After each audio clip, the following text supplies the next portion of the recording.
Salam. Today we are going to talk about the second element of emotional intelligence, self-regulation. Self-regulation is based on the first element, self-awareness, that we talked in the previous episode.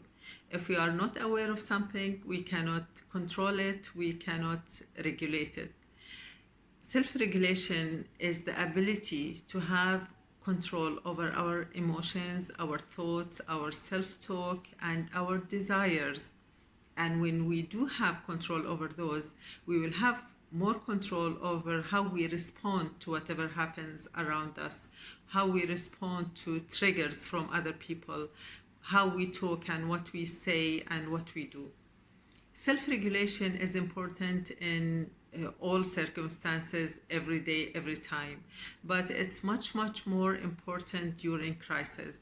During crisis, frightening thoughts might be controlling.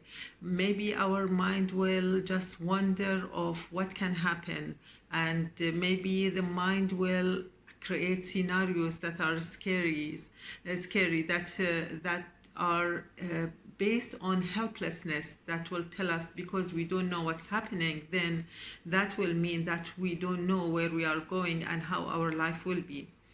Now, one of the main areas of emotional intelligence and self-regulation is the ability to distinguish between what we have control over and what we don't, and concentrate on what we do have control on it and do something in that area.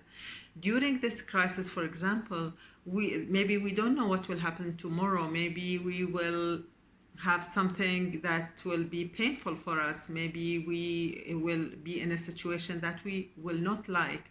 But that is not everything that's around us. There are many areas that we do have control over and we can do something. One of them maybe is taking precautions to be more safe, to have more hope thoughts that can give us hope and give others also hope, that we can choose the words that we say that can empower ourselves and empower others, that we can help others to take this opportunity to know more about themselves and to do something that is good for them, to be more strong and to be more passionate about whatever they like to do in their lives.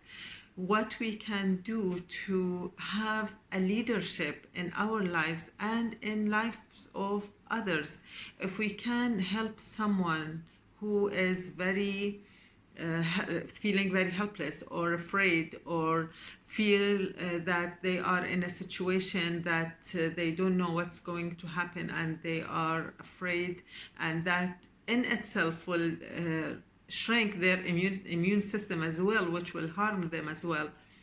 If we take a leadership in that and take a step to help people around us to be stronger during crisis, that's a very big role that we can have in the lives of people that are around us. But we cannot do that if we don't have control over our own thoughts.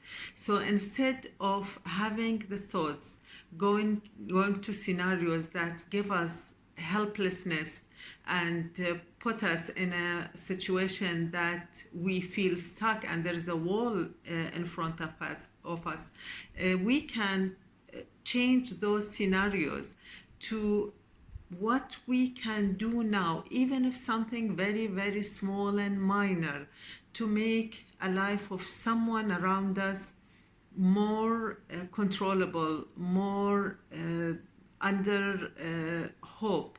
At least they can see it this way. So when we do this, we need to have a regulation in our thoughts first, because we have to think about it. So we are forcing our minds to go in that direction instead of going to the direction of creating scenarios that are pushing us toward helplessness. So distinguishing between what's under control and what's not under control, and focusing on what is under our control, and putting others also in our agendas to help them to have better thoughts, better emotions during crisis will program our unconscious mind also for power and for responsibility and for ability.